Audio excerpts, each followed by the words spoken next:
Zee TV news కి స్వాగతం. వెంటనే ముందుగా హెడ్లైన్స్ చూద్దాం. మధిర ట్యాంక్ బండ వద్ద సుమారుగా 6,45,00,000తో పర్యాటక సౌకర్యాల కల్పనకు శంకుస్థాపన చేసిన రాష్ట్ర ఉప ముఖ్యమంత్రి బట్టి విక్రమార్క.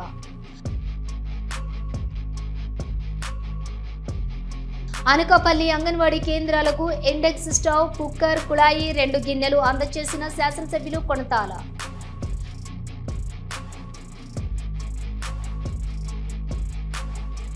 ట్యాంకు బండ వద్ద ఏకలవ్యుడి జయంతి ఉత్సవాలు పాల్గొన్న తెలంగాణ జాగృతి అధ్యక్షురాలు BRS party MLC Kalvakuntla Kavitha.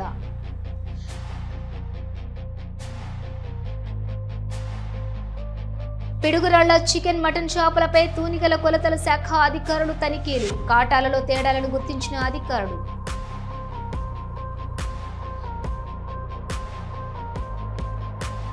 ప్రతి ఆడబిడ్డ ఇంట్లో కనీసం 2 మొక్కలు నాటాలి, ముఖ్యమంత్రి రేవంత్ రెడ్డి పిలుపు.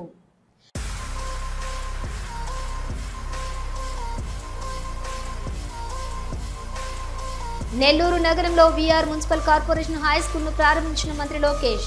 15 కోట్ల వ్యయంతో పాఠశాలను ఆధునీకరించి మంత్రి నారాయణను అభినందించిన లోకేష్.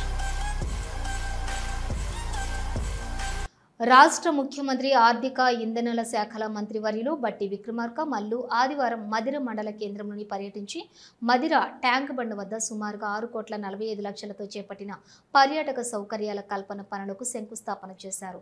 అనంతరం పీవీఆర్ ఫంక్షన్ హాల్లోని మధిర, ఎర్రుపాలెం, బోనకల్ మండలాలకు చెందినటువంటి ఇందిరమ్మ గృహ లబ్ధిదారులకు మంజూరు పత్రాలను పంపిణీ చేశారు. ఈ కార్యక్రమంలో జిల్లా కలెక్టర్ అనుదీప్ దురిశెట్టి పాల్గొన్నారు.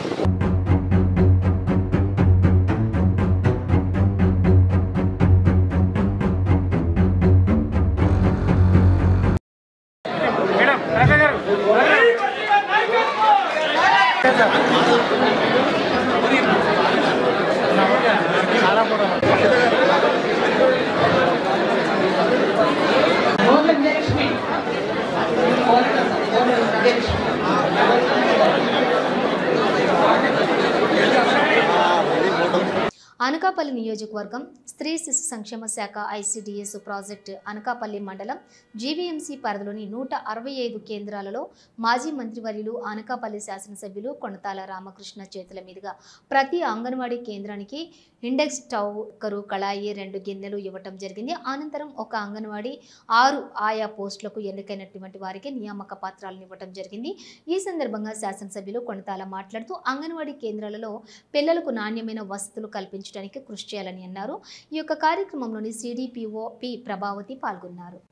హైదరాబాద్ మెట్రోపాలిటన్ పరిధిలోని బాచుపల్లి వద్ద ఉన్నటువంటి ఏపీఆర్ ప్రణవ్ యాంటీలియా గేటెడ్ కమ్యూనిటీ సరిహద్దు గోడను జూన్ 24 వేకోజామున హైడ్రా అధికారులు అక్రమంగా కూల్చివేసిన ఘటనపై స్థానిక నివాసితులు సంఘం తీవ్ర నిరసన వ్యక్తం చేస్తూ గతంలో ఇచ్చినటువంటి వివరాలను పరిగణలోకి తీసుకోకుండానే హైడ్రా ఈ చర్య చేపట్టడం పూర్తిగా చట్టవిరుద్ధం చర్యగా భావిస్తున్నామని ఆవేదన వ్యక్తం చేశారు. 650 కుటుంబాలు నివసించే ఈ కమ్యూనిటీలోని హెచ్ఎండిఏ ఆమోదించినటువంటి ప్లాన్ ప్రకారం నిర్మితమైన సరిహద్దు గోడను ముందస్తు సమాచారం లేకుండా కూల్చివేయటం నివాసితుల్లో భయాందోళనలు కలిగిస్తుందని కొంతమంది వ్యక్తులు తమ వ్యక్తిగత ప్రయోజనాల కోసం యాంటీలియా గుండా రహదారి యాక్సెస్ పొందడానికి తప్పుడు వాదనలు, ఆరోపణలు చేస్తూ ఉన్నారని వాపోయారు.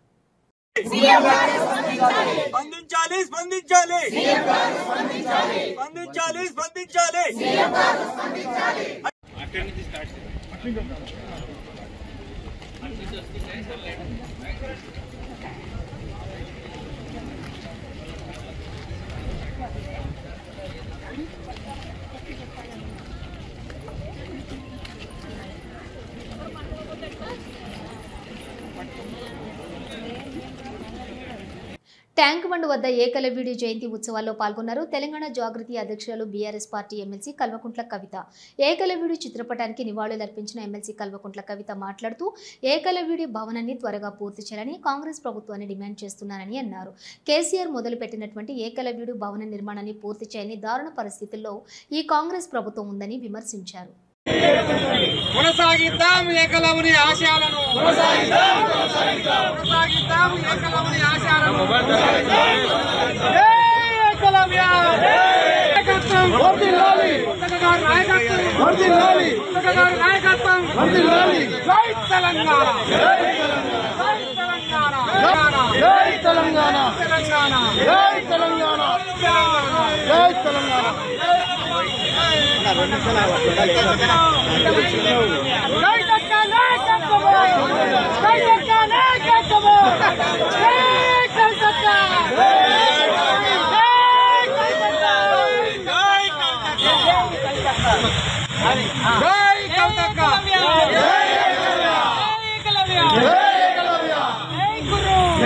పిడుగురాళ్ల పట్టణంలోని చికెన్ మటన్ షాపులపై తూనికల కొలతల శాఖల ఆధ్వర్యంలోని తనిఖీలు చేపట్టారు.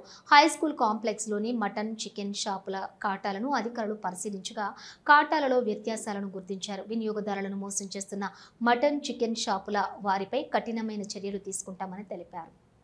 రాయి పెడితే టెస్ట్ పెడితే 11 కేజీలు 5 గ్రాములు అంటే కేజీ 500 గ్రాములు వాళ్ళు వినియోగదారులు మోసం చేసుకుంటూ గుర్తించాము. వీళ్ళ మీద కఠిన చర్యలు తీసుకుంటాము. అవసరమైతే కోర్టులో కూడా ఫైల్ చేస్తాము.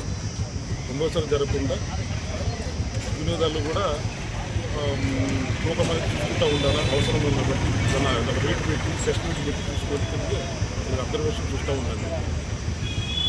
ఫర్దర్గా కంప్లైంట్ నాకు ఫోన్ చేయొచ్చు, ఇబ్బంది ఏం లేదు. టోల్ ఫ్రీ నెంబర్ కూడా ఉంది, దాని కంప్లైంట్. గుంటూరు జిల్లా తాడేపల్లిలోని కత్తులుపేట సమీపంలోని స్కూటీలో త్రాచుపాము దూరటంతో భయాందోళన చెందారు స్థానికులు.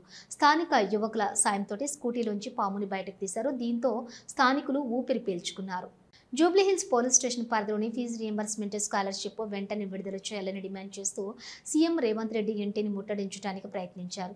పీడీఎస్యూ విద్యార్థులను అరెస్ట్ చేసి ఎటువంటి అవాంఛనీయ ఘటనలు జరగకుండా వారిని అక్కడి నుంచి పోలీస్ స్టేషన్కు తరలించారు పోలీసులు.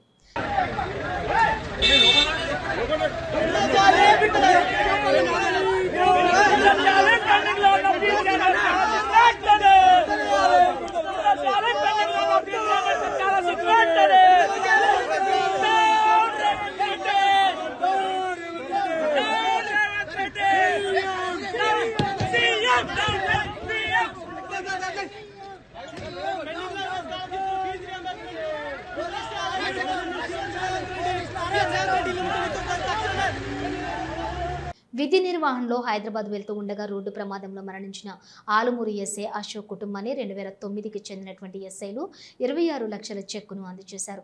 ఇటీవల సూర్యాపేట వద్ద రోడ్డు ప్రమాదంలో మరణించిన కోనసీమ జిల్లా ఆలుమూరి ఎస్ఐ అశోక్ కానిస్టేబుల్ జీవన్లు మృతి చెందడంతో వారి యొక్క కుటుంబాలను ఆదుకునేందుకు ఉభయ రాష్ట్రంలోని 2009కి చెందినటువంటి ఎస్ఐలు 2009 ఎస్ఐల వెల్ఫేర్ సొసైటీ నుండి ఫండ్ కలెక్ట్ చేసి ఈరోజు పశ్చిమ గోదావరి జిల్లా నరసాపురంలోని అశోక్ కుటుంబ సభ్యులకు 26 లక్షల చెక్కును కానిస్టేబుల్ కుటుంబానికి 5 లక్షలు అందజేశారు. ఈ సందర్భంగా 2009కి చెందిన సిఐ మాట్లాడుతూ తమ సహచరుడు రోడ్డు ప్రమాదంలో మరణించడం తమకు తీరని లోటని, తమ కుటుంబంలో ఎవరికి ఏ ఆపద వచ్చినా కూడా బ్యాచ్ సభ్యులందరూ కూడా ఆదుకునేందుకు వెల్ఫేర్ సొసైటీ వారు ఏర్పాటు చేసి తమకు తోచిన సహాయం చేస్తున్నామని తెలిపారు. గత 10 రోజుల క్రితం కోదాడ దగ్గర జరిగిన రోడ్డు ప్రమాదంలో మా మిత్రుడు మన ముద్దాల అశోక్ గారు అనుకోని సంఘటనలో మరణించడం జరిగింది. విధి నిర్వహణలో భాగంగా అతను హైదరాబాద్ వస్తూ మార్గమధ్యంలో కోదాడ దగ్గర అతనితో పాటు అదే స్టేషన్కి సంబంధించిన బెల్సన్ జీవన్ కుమార్ కూడా ఇద్దరు కూడా రోడ్డు ప్రమాదంలో మృతి చెందడం జరిగింది.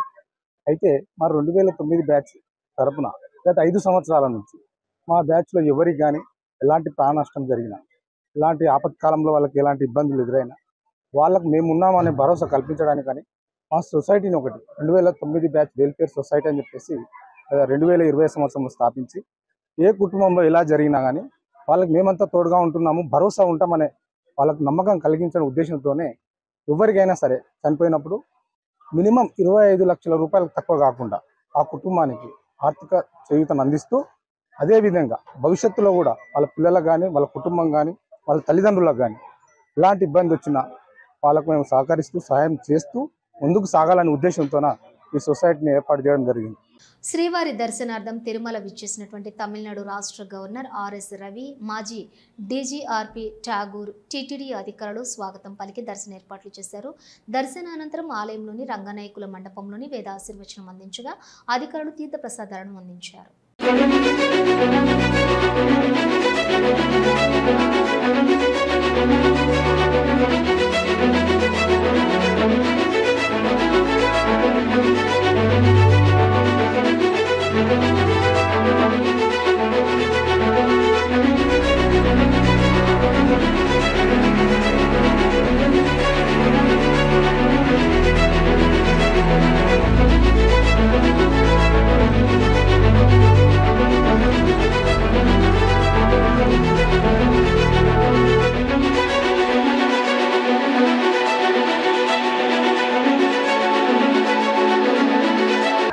గత 10 సంవత్సరాల నుండి అప్రజాస్వామికంగా ఎన్నికలు నిర్వహించకుండా అమరవాది లక్ష్మీనారాయణ గత ప్రభుత్వం అండదండలతోటి అధికారం చెలాయించాడని తెలంగాణ ఆర్యవైశ్య మహాసభ ఆరోపించింది. ఆర్యవైశ్య మహాసభ ఎన్నికలపై కోర్టు తీర్పుతో ప్రజాస్వామ్యం గెలిచిందని ఆర్యవైశ్య మహాసభ తెలిపింది. హైదరాబాద్ హైదర్గూడలోని ఎన్ఎస్ఎస్లో ఏర్పాటు చేసినటువంటి సమావేశంలో తెలంగాణ ఆర్యవైశ్య మహాసభ మాజీ అధ్యక్షులు మిడిదొడ్డి శ్యామ్ సుందర్, మహాసభ ప్రక్షాళన కన్వీనర్ ముగుళ్లపల్లి ఉపేందర్లు మాట్లాడుతూ అమరవాది తన అనుకూలమైనటువంటి వారిని ఎన్నికల అధికారిగా నియమించి అక్రమాలకు తెరలేపారని వారు ఆరోపించారు. ఎన్నికల ప్రక్రియను మొత్తం అమరవాది భ్రష్టు పట్టించి బైలాను తొంగలో తొక్కాడని విమర్శించారు. ఇంతవరకు ఆ సంస్థ ద్వారా చేసిన కార్యక్రమాలు లేవు. అయినా కూడా ప్రజలు ఆర్యవైశ్యులు తిరస్కరించినా చీదరించినా కూడా ఈ పదవితోటి నాకు కావాలనే ఒక పదవి కాంక్ష, అధికార దుర్వినియోగము, అధికార దాహంతో మహాసభను భ్రష్టు పట్టిస్తున్నటువంటి వ్యక్తి ఇప్పటి వరకు మేము ప్రస్తుత పద్ధతిశాలను వాడలేదు. ఎందుకంటే కోర్టు తీర్పు కోర్టు వరకు వెళ్లే విధంగా చేసిన వ్యక్తి అమరావతి లక్ష్మీనారాయణ, ప్రభుత్వం వరకు వెళ్లే విధంగా చేసిన వ్యక్తి అమరావతి లక్ష్మీనారాయణ. మరి అన్ని విధాల ముట్టికాయలు పెట్టినా కూడా ఇంకా మహాసభలో ఉండి అధికారాన్ని అధ్యక్షుడిని పెట్టుకోవడము, అధికారిక కార్యక్రమాలు చేసుకోవడము, చెక్కులు వాడుకోవడము, బ్యాంకులు వాడుకోవడము, మహాసభను వాడుకోవడము, మరియు సమావేశాలు సత్కారాలు చేసుకోవడం అనేది ఇది చిగ్గుచేటమైన విషయము. ఆంధ్రప్రదేశ్ ప్రజలు ఆర్యవైశ్య గమనించాలి. ముఖ్యంగా తెలంగాణ ఆర్యవైశ్య సభ్యులందరూ అమరావతి లక్ష్మీనారాయణ గారి సమావేశాలను మరియు సత్కారాలను బహిష్కరించాలి. ఎక్కడైనా అతను అధికారికంగా మహాసభ అధ్యక్షుడని చెప్పి పాల్గొన్న కార్యక్రమాన్ని అందరూ బహిర్గతం చేసి ఎదుర్కోవాలి, ఆందోళన చేపట్టాలని చెప్పి కోరుకుంటున్నాను. అమరావతి లక్ష్మణ గారు, ఇప్పటికైనా మీరు ఒక మాజీ అధ్యక్షులు, 10 సంవత్సరాలు మీరు అధ్యక్షత వహించారు. ఎందుకంటే ఒక అనుభవజ్ఞుడు అధ్యక్షుడిగా ఉండాలనే ఉద్దేశంతో మేము అధ్యక్షుడిగా పెట్టాము. కానీ మీరు దాన్ని యథావిధిగా అధ్యక్ష స్థానంలో ఏదో విధంగా కొనసాగుతూ ఉన్నారు. ఇప్పటికైనా మర్యాదపూర్వకంగా మంచి ప్రజలను దృష్టిలో పెట్టుకుని, ఆర్యవైశ్యులను దృష్టిలో పెట్టుకుని గౌరవప్రదంగా మీరు దిగి మీరు ఎన్నికలు నిర్వహించి మీ పేరు ప్రఖ్యాతులు కాపాడుకోవాలి. లేకుంటే ఇంకా ప్రజలు బుద్ధి చెప్తారు. ఈ పదవి వ్యామోహం అనేది విడిచి మీరు ఇప్పటికైనా మంచి మార్గంలో సజావుగా మరి కోర్టు తీర్పు ప్రకారము, గవర్నమెంట్ జీవో ప్రకారం ఎన్నికలు నిర్వహించాలి. అక్రమాలు మరియు అబద్దాలు మరియు అక్రమంగా పదవి పొందే విధంగా మీరు ఎన్నో ప్రయత్నాలు చేశారు. ఇప్పటికైనా విరమించుకోవాలి. రాబో కాలంలో మీరు తగ్గి ఎన్నికలు నిర్వహించకుంటే, సహకరించకుంటే ఆర్యవైశ్యులంతా ఒకతాటిపై నిలబడి మీకు తగిన బుద్ధి చెప్తారని చెప్పి కోరుకుంటూ ఈ మహాసభ ప్రక్షాళన కమిటీ రాబో కార్యక్రమాలు కూడా చాలా తీవ్రంగా ఉధృతంగా ఉంటాయని చెప్పి తెలియజేస్తున్నారు. ప్రతి ఆడబిడ్డ తమ ఇంట్లో కనీసం 2 మొక్కలైనా నాటాలని ముఖ్యమంత్రి రేవంత్ రెడ్డి కోరారు. ప్రతి ఆడబిడ్డ 2 మొక్కలు నాటితే రాష్ట్రం ఆకుపచ్చ తెలంగాణగా మారుతుందని అన్నారు. రేవంత్ రెడ్డి ఆచార్య జయశంకర్ తెలంగాణ వ్యవసాయ విశ్వవిద్యాలయం ప్రాంగణంలో రుద్రాక్ష మొక్కలు నాటి వన మహోత్సవం 2025 కార్యక్రమాన్ని లాంఛనంగా ప్రారంభించారు ముఖ్యమంత్రి. అటవీ శాఖ హెచ్ఎండిఏ సంయుక్తంగా ఏర్పాటు చేసిన వన మహోత్సవంలో ఫోటో ఎగ్జిబిషన్ కూడా తిలకించారు ఆయన. పలుకుతోంది ఆనరబుల్ సీఎం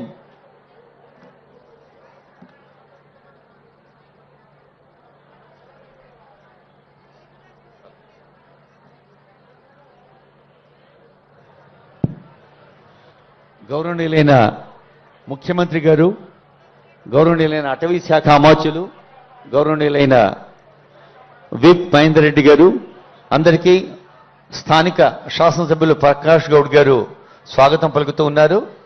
అలాగే agriculture university and horticulture university VCs కూడా ఉన్నారు. స్థానిక ప్రజాప్రతినిధులు అదిగో నరసింహారెడ్డి గారు, ఇంకా వివిధ కార్పొరేషన్ల చైర్పర్సన్స్ స్వాగతం పలుకుతున్నారు.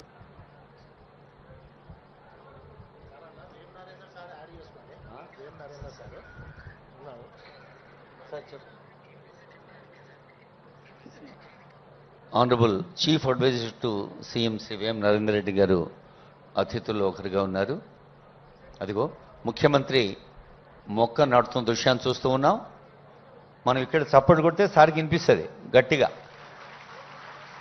Thank you.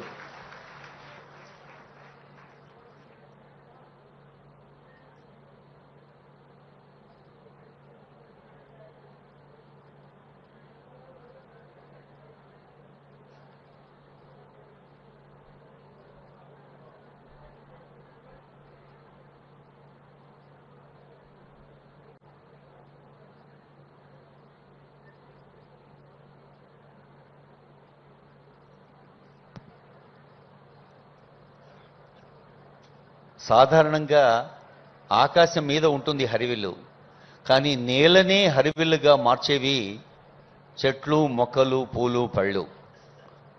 అలాంటి హరివిల్లు. నమస్కారం, ధన్యవాదాలు. ఇది ఒక మంచి కార్యక్రమం. అక్క కొండ సురేఖ గారు చెప్పినట్టు మనం చెట్టును కాపాడితే చెట్టు మనల్ని కాపాడుతుంది అని. పెద్దలు వనమే మనం, మనమే వనం అన్నారు. వనం పెంచినప్పుడు మనం జాగ్రత్తగా మనం అభివృద్ధి పదం వైపు నడుస్తామని. ప్రకృతిని కాపాడుకుంటే ప్రకృతిని మనల్ని కాపాడుతుంది అనేది అనుభవాల నుంచి నేర్చుకున్న పాఠం. అందుకే ఈరోజు అటవీ శాఖ ఆధ్వర్యంలో ఈ సంవత్సరం 18 కోట్ల మొక్కల్ని నాటాలి అని చెప్పి ఒక బృహత్తర కార్యక్రమం తీసుకొని అధికారులు, అదేవిధంగా ప్రజాప్రతినిధులు, విద్యార్థులు అందరూ కూడా ఈరోజు ఈ కార్యక్రమాన్ని తీసుకొని ముందుకు వెళ్తున్నారు.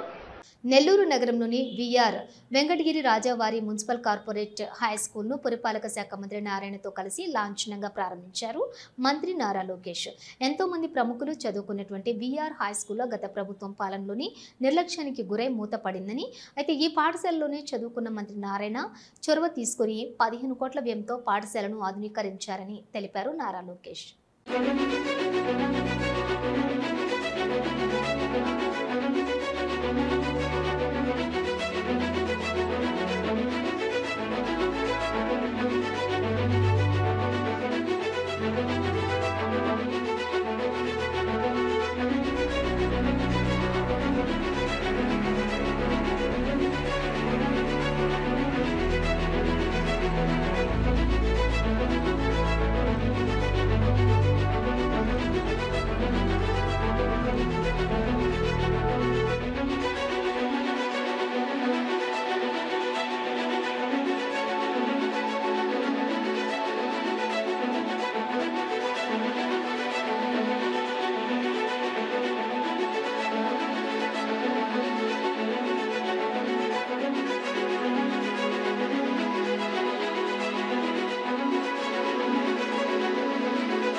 ముదిగొండ ఈశ్వరయ్య 83వ జయంతి వేడుకలు మరువలేని సందడి. హైదరాబాద్ బీసీసీఈ ప్రాంగణంలో బహుజన ఉద్యమ పితామహుడు మహాత్మా జ్యోతిబాపులే తెలుగు రాష్ట్రాలలో పరిచయం చేసిన ముదిగొండ ఈశ్వరయ్య 83వ జయంతి ఉత్సవం ఘనంగా జరిగింది. ఈ కార్యక్రమంలో ప్రత్యేకంగా తెలంగాణ ప్రభుత్వ పాఠశాలలో 10వ తరగతి చదువుతున్న ప్రతిభా విద్యార్థులకు నగదు బహుమతులను మరియు మెమెంటోలను అందజేశారు. అవార్డులను అందించారు. వారికి ఇది ఒక గొప్ప ప్రోత్సాహం కాదు, కానీ ఒక చరిత్రను గుర్తు చేసే గుర్తింపు కావడం విశేషం. ఈ సందర్భంగా మహాత్మా జ్యోతి బాపులే స్మృతి సంస్థ అధ్యక్షులు సత్యనారాయణ మాట్లాడుతూ, పూలే సావిత్రిబాయి ఆలోచనను ఈ తరం యువతకు తెలిసేలా చేయాలి. అభివృద్ధికి దారి చూపే వారి ఆలోచనలు పాఠ్యాంశాల్లోకి చేరాలన్నదే మా యొక్క ఆకాంక్ష అని పేర్కొన్నారు. బహుజన ఉద్యమకారుడు నారగోని ఈ కాలంలో పూలే వారి భావజాలం మరింత అవసరం అవుతుంది.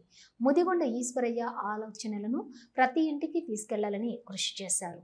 ఇక అంతర్జాతీయ శాస్త్రవేత్త డాక్టర్ నరసింహాచారి మాట్లాడుతూ, నేను ప్రభుత్వ పాఠశాలలో చదివాను.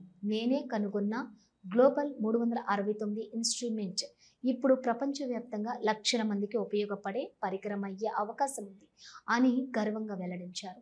ఈ కార్యక్రమంలోని ముఖ్యంగా పాల్గొన్న వారిలో బహుజన నాయకుడు బి విఠోబా, జన కళామండలి సింగర్ మాస్టర్జీ, రాష్ట్ర రజక సంఘం అధ్యక్షుడు శంకర్, అరికటికే సంఘం రాష్ట్ర అధ్యక్షులు సంతోష్ కుమార్, బలహీన వర్గాల సంక్షేమ సంఘం నాయకుడు ఎస్ చెన్నయ్య, తెలంగాణ పద్మశాలి సంక్షేమ సంఘం అధ్యక్షులు అంబటి శ్రీనివాస్, ప్రకాష్, ఊట్ల బాలకృష్ణయ్య తదితరులు పాల్గొన్నారు. అంతేకాదు ఈ వేడుకలు ముదిగొండ ఈశ్వరయ్య బహుజన సేవలను గుర్తు చేస్తూనే మహాత్మా పూలే ఆలోచనలను సమాజంలో ప్రతి తీరానికి చేరవేసే సంకల్పానికి నిదర్శనమయ్యాయి.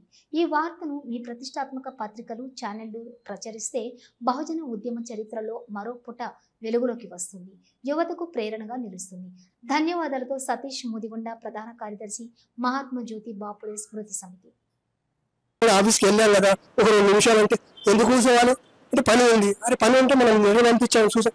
సరే అటువంటి విషయంలో బహుశా నాకు గుర్తుండాలి, మహాత్మా జ్యోతిబాబుల గురించి చిరంజీవి గారికి లెటర్ ఇచ్చినట్లు నాకు జ్ఞాపకం ఉంది. సతీష్ గారు యాక్టర్ చిరంజీవి గారికి మనం ఉత్తరం ఇచ్చినట్లు ఏదో జ్ఞాపకం ఉంది. ఇచ్చానా? అంతవరకే. అయితే చిరంజీవి గారు తక్షణమే దాన్ని ఎన్కాష్ చేసుకున్నాడు. ఓహో నేను కూడా బీసీ అని ఒకరోజు ఫోటో పెట్టి ఇంటి దగ్గర ఏదో చేశాడు. ఇదంతా ఎందుకు చెప్తున్నానంటే, వల్ల ప్రభుత్వం ఒక భవనానికి మహాత్మా జ్యోతిబా పూలే పెట్టే వరకు వచ్చింది. ఇది బహుశా హాలిడే కూడా వచ్చిందో లేదో అది మనం ప్రయత్నం చేయాలి. దయచేసి హాలిడే తీసుకొద్దాం. అది ఈ రోజు నిర్ణయం తీసుకొని ఈ నిర్ణయం తీసుకొని చెప్పాలి. భవనానికి పేరు పెట్టారు, చాలా సంతోషం.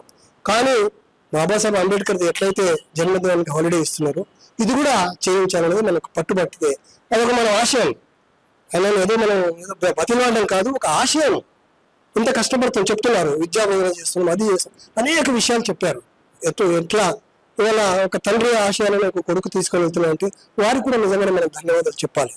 ఈ రోజుల్లో ఎవరండి మీకు తెలిసిన విషయం, రోడ్డు మీద పడేయడము, చెత్త కొండల దగ్గర తల్లిదండ్రులు పడేసేటువంటి ఈ రోజుల్లో తను ఇంత కష్టపడి ఇంత పెద్ద కార్యక్రమం తీసుకోవడం కూడా వారికి మనం ప్రత్యేకమైన ధన్యవాదాలు తెలియపరుస్తూ, రెండవది ఆలోచించండి, హాలిడే కోసం ఒకవేళ నిర్ణయం అయితే తీసుకెళ్లి వారికి మనం చైర్మన్ సీఎం గారిని కలవడానికి ప్రయత్నం చేసి ఎవరైనా.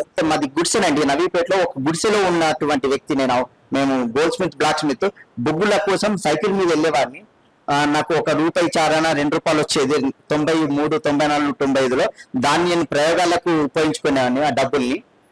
అయితే నాకు కింది స్థాయి తెలుసు కాబట్టి దానికి నేను అమ్ముడుపోక ఇప్పుడు నా ప్రోడక్ట్ ని నేనే వరల్డ్ వైడ్ గా తీసుకుపోవడానికి ప్లాన్ చేస్తున్నాను. ఇప్పటి వరకు సుమారు 650 మందికి ఎంప్లాయ్మెంట్ ఇచ్చానండి నేను ఇప్పటి వరకు.